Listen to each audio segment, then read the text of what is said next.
Kjo rrugë puna shpije në fshatin Shkuvisë të Tovës. Tani po bën gati një vit që nga vërshimet e fundit, nga të cilat humbën jetën 4 persona. Banorët e këtij fshati shprehen të mllefosur me organet kompetente, pasi që ende nuk është ndërmarr asgjë për rregullimin e shtratit të Porockës, i cili ishte shkaktar kryesor i vërshimeve, e nga i cili druajnë se do të përsëritet e njëjta. Mbron kemi pas rreshje të tilla, aq sa që unë nuk kam flet tërë natën, me bubullima, me erë, me rrëbeshiu, edhe më ka shkuar mendja se ndoshta do të vijë përsëri, sa ajo është aty.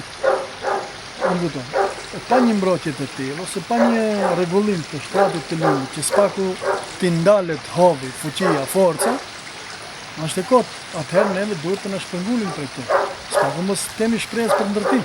Pa apeli jonë ndër organeve të kompetente, s'par një herës jemi për de facto jemi njerëz të komunës të Tovës, pastaj jemi shtetas maqenis, qeveria e maqenis me faktorin relevant gjithësisht me organin e komunës, duhet marrin një iniciativë, edhe atë ta bëjnë sa më shpejt.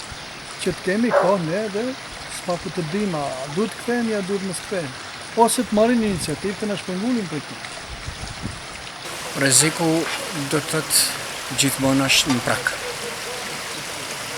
Rreziku në çdo çast jam mbram ndodhi shiu. Do të thotë afër një orë, shiu mbishëm të gjithë kamë. Priçna se nga do të vijë. Do të thotë nëse ky shtrat nuk rregullohet, to prap mund viktimat kësaj.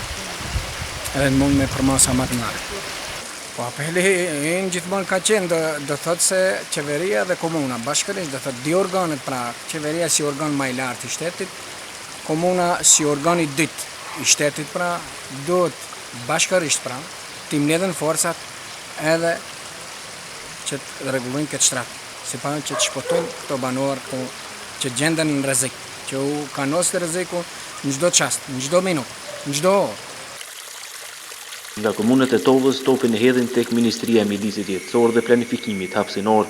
Ata thonë se Ministria e Mjedisit ende nuk e ka përfunduar planin për rregullimin e shtratit të Porockës.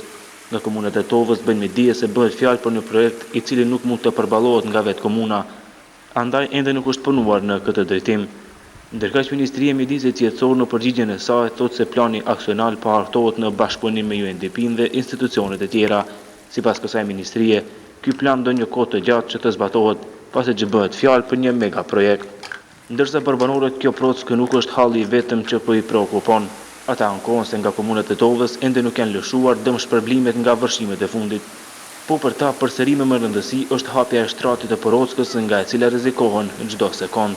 E përderisa organet kompetente e hedhin fajin tek njëra tjetra për vonesën e hapjes së shtratit, banorët e Shqipkovisës përjetojnë tmerr nga çdo pikë shiu që pikon, duke u druajtur nga përsëritja e vërshimeve të vitit të kaluar.